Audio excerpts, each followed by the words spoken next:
இந்தியாவுக்கு எதிரான கடைசி டெஸ்டிலிருந்து இங்கிலாந்து கேப்டன் பென் ஸ்டோக்ஸ் காயம் காரணமாக விலகியுள்ளார். இங்கிலாந்துக்கு பயணம் செய்துள்ள இந்திய அணி 5 டெஸ்டுகள் கொண்ட தொடரில் விளையாடி வருகிறது. முதல் 4 டெஸ்டுகள் முடிவில் இங்கிலாந்து 2-1 என முன்னிலை வகிக்கிறது. இரு அணிகளுக்கிடையிலான கடைசி டெஸ்ட் ஓவலில் வியாழனன்று தொடங்குகிறது. கடைசி டெஸ்டுக்கான இங்கிலாந்து அணி அறிவிக்கப்பட்டுள்ளது. இங்கிலாந்து கேப்டன் பென் ஸ்டோக்ஸ் தோள்பட்டை காயம் காரணமாக கடைசி டெஸ்டிலிருந்து விலகியுள்ளார். ஸ்டோக்ஸ் உள்பட அந்த அணியில் மொத்தம் 4 மாற்றங்கள் செய்யப்பட்டுள்ளன. கடுமையான பணிச்சுமை காரணமாக ஜோஃப்ரா ஆர்ச்சர், பிரைடன் காஸ் ஆகியோருக்கு ஓய்வு அளிக்கப்பட்டுள்ளது. சுழற்பந்து வீச்சாளர் லியம் டாசன் சேர்க்கப்படவில்லை. இவர்களுக்கு பதில் மாற்று வீரர்களாக ஜேக்கப் பெத்தல், கஸ் Atkinson, Jamie Overton, Josh tongue ஆகியோர் சேர்க்கப்பட்டுள்ளார்கள்.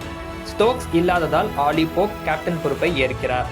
சுழற்பந்து வீச்சுக்கு ஜேக்கப் பெத்தல் மற்றும் ஜோ ரூட் மட்டுமே உள்ளார்கள். முதல் 4 டெஸ்டுகளில் விளையாடிய கிறிஸ் வோக்ஸ் கடைசி டெஸ்டிலும் விளையாடுகிறார்.